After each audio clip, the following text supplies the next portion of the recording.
Bandeko balandi ya Vision Plus TV beaucoup la de partout dans le monde entier boy malamu kati na émission na bino oyo kopesa bino basango tali politique ya mboka Congo et Mansoana na molobeli na bino Odep Omenga. Merci aussi à celui qui est derrière les images, donc il est vraiment tous à la razalaka na pour nous rejoindre ba image qui toko beaucoup mona et pas na bino na combo ya Dodi les garçons gâtés et lelo natina kopesa bino basango tali politique to embe bino moko o azali cadre ya MLP na kombo ya maître Grace Chuza na tina ete ya kopesa bino basango tali mona mboka Frank Diongo et puis politique ya mboka Congo tokomi wapi après marche égal avant marche égal après marche to koyebate. Est-ce que bango batana niveau ni na ngambo ya MLP elongo na mona mboka héros vivant en Frank Diongo mona mboka maître Grace Chuza mbote ndeko boni malamu lelo te kokutana yo pona kobeta masolo tali politique ya mboka Congo jusqu'à présent to koyebate MLP mona mboka Frank Diongo asa na position nini parce que to komona ba la moka bazali ba ya cash bazali FCSP bazali siko bino position fixe koyebana te MLP na mwana mboka elongo na mwana mboka Frank Diongo Chamba toza na position oyo eza ko défendre ba intérêt ya république. Toza ni pour cash, ni pour la Mouka, ni pour le FCC, mais toza pona ko soutenir président de la République, Félix Antoine Tshisekedi Tshilombo. Nde position na biso MLP yango wana. Étant donné que ko soutenir Félix yango eza ko protéger ba intérêt ya mboka pe bolamu ya peuple na biso, nde biso banso toza na sima ya mwana mboka Félix Antoine Tshisekedi Tshilombo. Oui. Oui, on est qui position MLC na molmo. Ya MLP pardon na monoko ya mwana mboka maître Grace Chuza. Kasi maître comment ko perception passer tout le monde qui marche ya la moka. Est-ce que bino na MLP bozaki pour tout bozaki contre yango? Bon, marche ya la moka ngai na oki kozala pour to contre yango te. Na biso pe na MLP toza batu o to respectaka mibeko ya mboka état de droit tomonaki ete constitution na biso etie liberté ya manifestation la moka za libre ya koinise ba marche lolenge moka lingi nde biso tokai koloba te tozala pour to contre te ekozala po na biso to babengaka faux débat. Alors na yango tomoni ba membre ya la muka lokola acteur politique ya mboka basali marche na bango bon bango nde bayeba keleko basala peuple pas moni mais na minute oyo biso to kozala contre yango. Pourquoi? Parce que ko combattre Félix Antoine Tshisekedi Tshilombo oyo aza mokonzi ya mboka eza kosala jeu ya Kabila na yango bato banso baza ko bundisa mwana mboka Félix Tshisekedi baza kosala je ya Kabila na yango marche nyonso oyo eza na sens na yango moko kobundisa mwana mboka Félix Tshisekedi biso toyi kozala pour yango te toyi kozala toujours contre yango po la menace qui pèse sur la République et sur notre peuple est plus vaste que nos ambitions. Na yango tomonaki ete ko soutenir ba lolenge ya ba marche bongo to boyi kosala contre la volonté du peuple yango toka kozala pour yango te mais to tikaki bango bazala ba jouir na liberté na bango ya penser pe ya manifestation telle que garantie par la constitution. Merci beaucoup. Wanezalaki position ya MLP ya mwana mboka Frank Diongo héros vivant kasi mwana mboka Grace Chuza to bete un peu masolo ya la moka lelo la moka to koyebate malobe komi belé muso lobi vérité des urnes muso lobi opposition républicaine muso lobi ça pour la démocratie. Tout cela qui arrivé topé boye ya mona mboka Jean-Pierre Bemba lelo position ya Jean-Pierre Bemba bino ba ya MLP beaucoup mona yango ndenge nini. Est-ce que ezali pona ko continuer lutte on ngambo ya opposition longo na bande ko Martin Fayulu topé moi koluka moi place ko télé les wana. Bon omoni na makambo o nyonso ezala mutu moko oyo tokoki peuple lelo ko reconnaître musala waza kosala eza mwana mboka Frank Diongo Chamba. Po omoni même Frank Fano alobi bo chaque génération dans une relative opacité est censée découvrir sa mission, soit la trahir, soit l'accomplir. Diongo est de sa génération. Nous sommes de notre génération. Mais quand Diongo a dit qu'il faut s'unir autour de Tshisekedi pour booster des forces, en fait, les FCC à l'opposition. Les lots, bamonaki mingi, bamonaki Diongo aza koluka positionnement. MLP ba komi na besoin de positionnement. Mais nga kozala nasima Diongo pendant 9 ans, parce qu'il faut qu'on soukolobanga que le vieux m'a pris, j'étais encore mineur. Je n'avais que 17 ans. Na sosoli nini papa nazali. Azana avance makasi Franck Diongo. Azana avance makasi au baïki à génération et bazako comprendre. Et puis azana sagesse makasi on zamba pesa pour na bako sosola enjeu politique na ko proposer ba solution. Na minute oyo mingi balobaki tango Diongo alobaki il faut reconnaître Félix Tshisekedi comme président et être derrière lui parce que l'ennemi du Congo c'est Kabila, l'ennemi du Congo n'est pas Félix. Mingi ba comprendre qui en côté. Le lot tomoni Moïse Katumbe auti na exil aye asali discours na kolandisa makolanda oeza kokokana na koloba soki ba mapasa na discours oyo na point de presse audio ngasalaka awa na bâtiment ya église catholique ya Semko na Wileri côté à INRB. Moïse Katumba sali point de presse na lokola lipasa ya Franck Diongo. Bemba aye a soulevé question à vérité des urnes à s'attaquer par le président Félix T, mais il reste serein. Mais on connaît ça Bemba, il a été clair pour dire que le MLC a été toujours dans l'opposition républicaine. Le message est clair. Bemba n'est pas opposé à Félix. Oh, bazwa koso sur la politique qui était kota na ba nini. L'amour qui bengi marche. Bon mona qui présence ya Bemba. Bon moni présence ya Bemba te.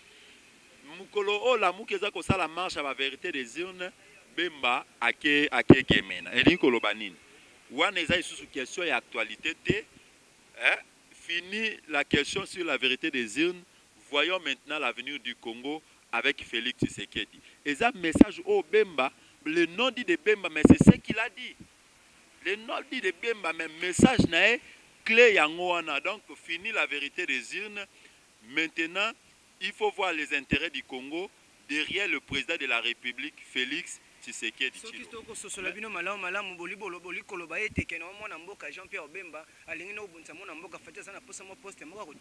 Bon, omoni azamo na mboka abundi pe mingi po na mboka oyo. Soki lelo Félix a nommé Jean-Pierre Bemba pour mboke kende liboso soki avec mayele ya Bemba soki na tiene esika o akwa avancer makambo. Na moni mabeni ni unga na condamner Jean-Pierre Bemba te pour so azwa poste wana.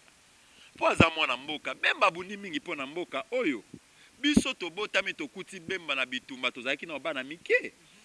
Tokuti ba Bemba na ba bitumba eza parmi bato babundi mingi po na mboka oyo. Mais soki akoki kotia maele na po na mboka kene liboso mabe eza wapi.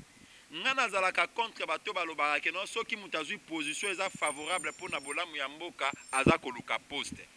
Non, il faut reconnaître une chose. Eza mutu nyonso tout kaka tanga mai bakoluka poste. Régime ya kosala ki diale lo pona koluka ba poste eza régime ya Kabila o eleki. Régime ya Félix eza kosala ki diale loté eza régime moko eza kotala la méritocratie et puis na intérêt ya mboka. C'est ça. Alors na ko sala ba procès d'intention na lo baté Bemba sali langage wana aza ko combattre Félix T pour na luka poste T na ko lobelo ko wana te. Mais il est tout simplement logique, cohérent et il sait bien qu'aujourd'hui l'intérêt du Congo s'appelle Félix Tshisekedi. Ne pas le soutenir, c'est faire le jeu de Kabila et détruire encore le pays, ramener le pays vers en arrière. Raison pour laquelle Bemba a compris les choses. Et ce n'est pas seulement Bemba. Parler de Moussa Nyamwisi, qui a déclaré ouvertement qu'il soutient le président de la République, Félix. Martin Fayoulou, qui a même proposé des solutions intelligentes pour faire sauver la République. Vous vous rendez compte qu'aujourd'hui, les propositions de Martin Fayoulou, la proposition intelligente de sortir à la crise, de propositions qui puissent avancer la République. Mais ça na eloko moko boye point moko boye oyo biso to sepeli na yango te parce que quand on met son intelligence, on a besoin que le pays avance, mais lui-même il se propose à la fois comme le chef de la structure qui serait créée pour pouvoir sortir de la crise et sauver la République.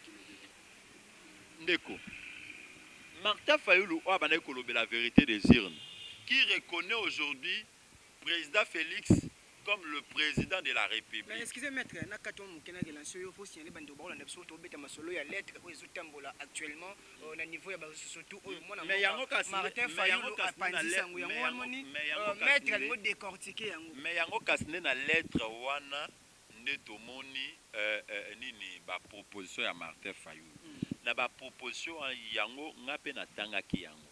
Na tangi yango po euti na tweet ya moko ya bai coalition Lamuka mwana mboka Francis Kalombo po tozalaka naye bami na Twitter tango a Twitter na talimbala moko na tangi na zui na tangi yango na monique non bon eza ba proposition moko ya mabete au Martin Fayoulou aza ko proposer mais mabe nango de sikoyo il en a proposé en fait cette lettre depuis le début mai.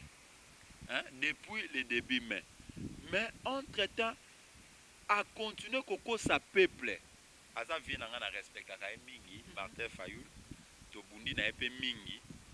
Hein, na respecta ka mingi mais ça ba point faible il fallait ko loba yango. Pombo ka o to ko changer yango na vérité. Biso toza na besoin to hériter et pas ba ene na biso bo solo et puis bolingo ya mboka. Azalaki déjà dans ma proposition wana banda le début mai. Mais entre-temps, plus d'un mois a continué comme ma batou na question ya ba vérité des urnes. Bato batamboli, bato bazoki, bato bazoki, ba mususu bakufi, hein, ba mususu bakangi bango. Entre-temps, azalaki na ba proposition oyo, les mususu ba marche wana ko ko salema te. Akosi batou et salibiso passe. C'est ça l'hypocrisie.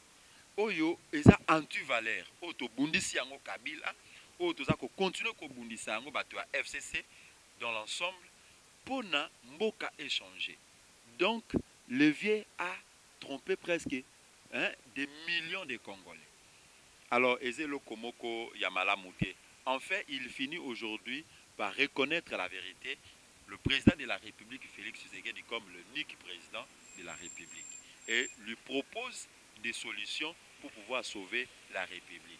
Donc, ils n'ont pas participé mawa, mais bolingo yambo keza ko singa biso le lenge moko a reconnaître déjà mabe na epo na ndimi mwana mboka Félix Tshisekedi ya kondima na mutema moko po aza papa na biso na âge aza papa na komba aza aîné po biso to yekoli bitumba na sima na bango bien que ngana za na grand maître na ngai za Etienne Tshisekedi akufa pe à son âme. Maître Nangeza Franck Kidiongo, mais quand même Franck Kidiongo a appelé à collègue Martin Fayoulou qu'il faut reconnaître au moins le courage. Alors tu limbisi peuple congolais au nom du peuple congolais tu limbisi Martin Fayoulou. Les autres la Mouka ils en avenir à Moulaï. Mais la Mouka ils en avenir à Moulaï, la Mouka est koufit.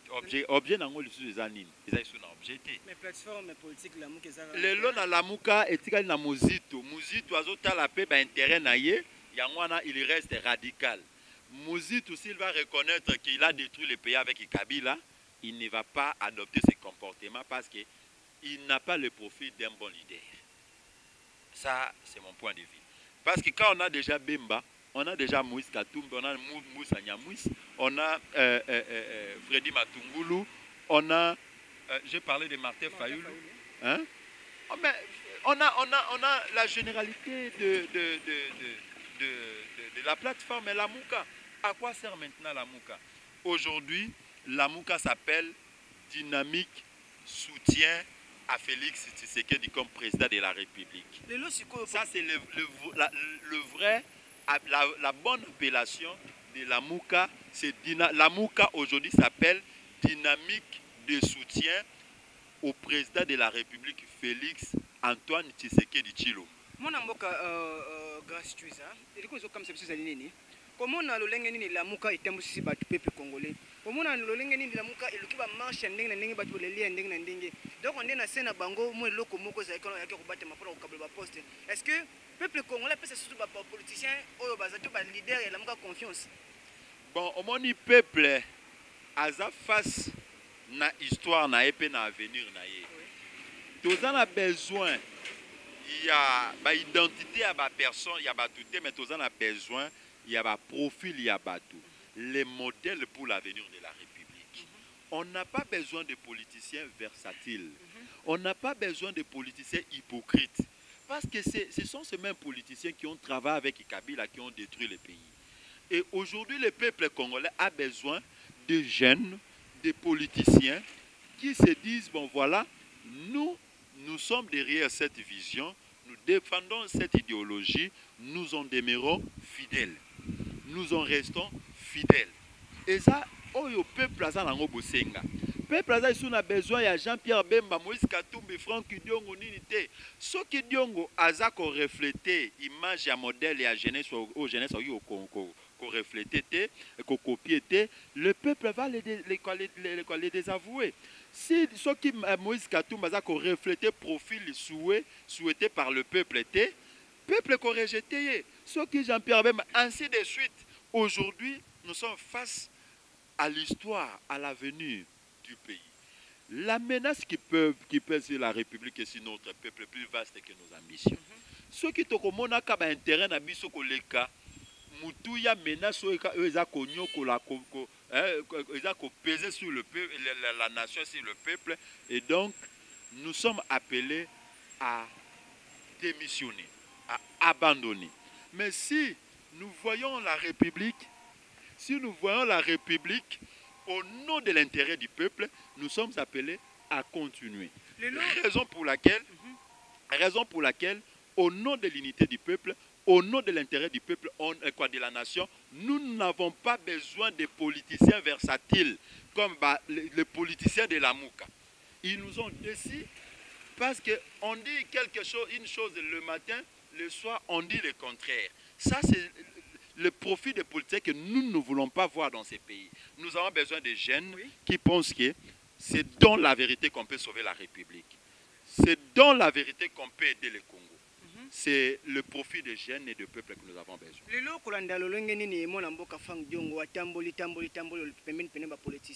Bino qui pose un intérêt moi au gouvernement Fadji. Non, au moins intérêt tout ça. Ça c'est désacraliser la lutte.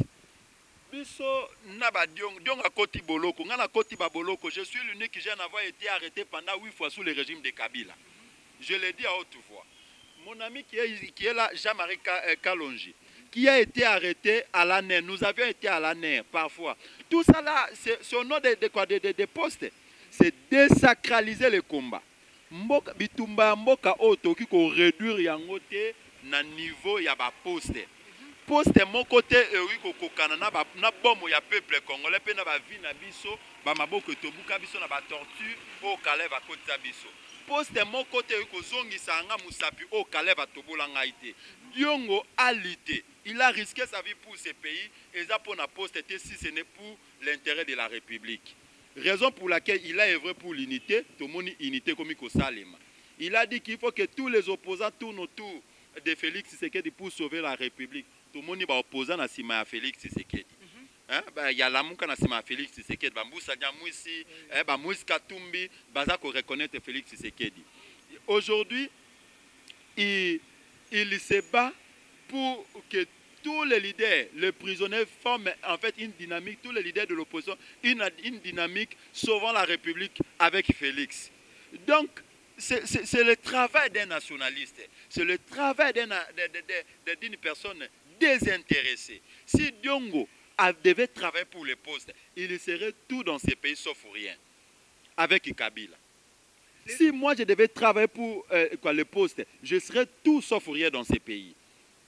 Et ça, il faut pas quand on parle des idées, on parle de l'avenir de la nation, il ne faut pas réduire en fait la sacralité de la nation avec le poste.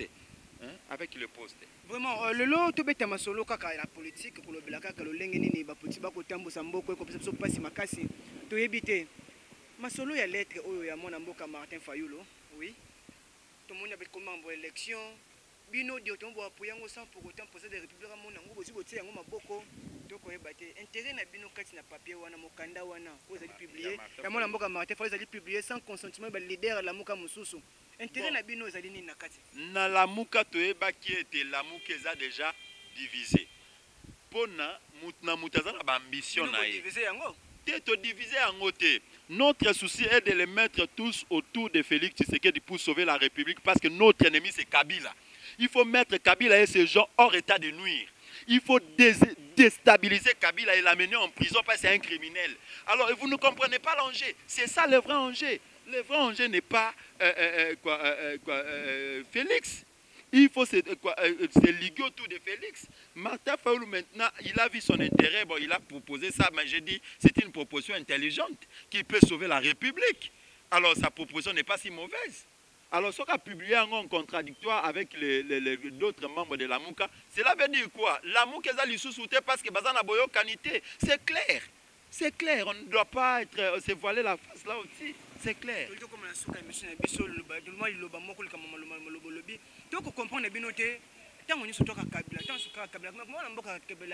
c'est lui, c'est Alongwana Bokonzi, mais à Piyamboka Oyo. Kabila Longwana Bokonzi, ayibi mbongo l'État. Kabila Longwana Bokonzi, atiki ba massacre na mboka Oyo. Kabila Longwana Bokonzi, Rossi Akoufi, Chebe Akoufi. C'est lui la menace de qui pèse. L'impunité d'ailleurs, c'est lui. Il faut l'arrêter. C'est lui la menace de la République. Alors pour pouvoir déstabiliser Kabila, il faut être avec des personnes comme président de la République, Félix Tshisekedi. En fait, le soutien du peuple autour de Félix, c'est une force qui va pousser le FCC à l'opposition parce qu'ils doivent, non seulement les autres vont aller en prison, ils doivent aussi, les autres doivent faire l'opposition. Non, on ne comprend pas des personnes qui ont fait 18 ans de gestion, qui ont amené le pays dans le chaos et aujourd'hui ils s'accrochent à tout prix au pouvoir. Non, ils sont conscients qu'il y a des crimes qui pèsent sur eux et ceux qui bâtissent le pouvoir, alors aujourd'hui, nous comprenons ça, nous le peuple, nous sommes maintenant tous des présidents de la République, Félix Tshisekedi, qui a la signature du pays. Et c'est de cette façon-là que nous allons réussir à amener ces gens à l'opposition et les autres en prison parce qu'ils sont des criminels. Peuple, passe ne comme na souka. Bisognon sto za na sima ya mwana mboka Félix Tshisekedi Antoine Tshilombo. Tosenga libération ya Edi Kapen na ba consort na ye. To réclamer pour la poursuite judiciaire contre les gens qui ont assombré le pays dans le chaos. Peuple, to soutenir, to bénir mboka na biso. To lobela mboka na biso mabete. Bolamu ya peuple ekomi musikate. Peuple, onyo kwa mingi. Biso to kota ba boloko pendant 8 fois. Je suis l'unique jeune, peut-être l'unique, avoir été arrêté pendant 8 fois. To lembite. Passe na bino komi na souka. Que nous soyons confiants et derrière le chef de l'État, le peuple gagne toujours, la dire aussi Timanga. Je l'ai ajouté, toutefois, c'est le Congo qui gagne et qui doit gagner. Dieu nous l'a dit, seule la lutte libère. Nous avons dit. Merci beaucoup. Je vous remercie. Oui, fidèles internautes, c'était là Maître Grace Twiza, ceux qui m'attendent pour mettre sur la biso. Matali politique Yamboka Congo, tout seul là vraiment concernant sujet actualité, tout le monde lettre sur Tamboula, il y a mon Amboka Martin Fayulu, tout le monde la Mouka jusqu'à présent, tout le monde battu position saline ni aussi. Après si Moussala mon Amboka héros vivant Franck Diongo Sali na politique Yamboka Congo depuis libération naie na grâce présidentielle et ngai depuis ngai tellement na essayé de présenter une émission. Merci aussi on a dodi les garçons au gâteau avec ce qui m'a je vous compte toujours. On a une émission à Bino, Kotala, commenter aussi. Le numéro est là. Obenga, toujours, ça va tellement bien. Merci et je vous dis au revoir. On se retrouve à la prochaine. Bye.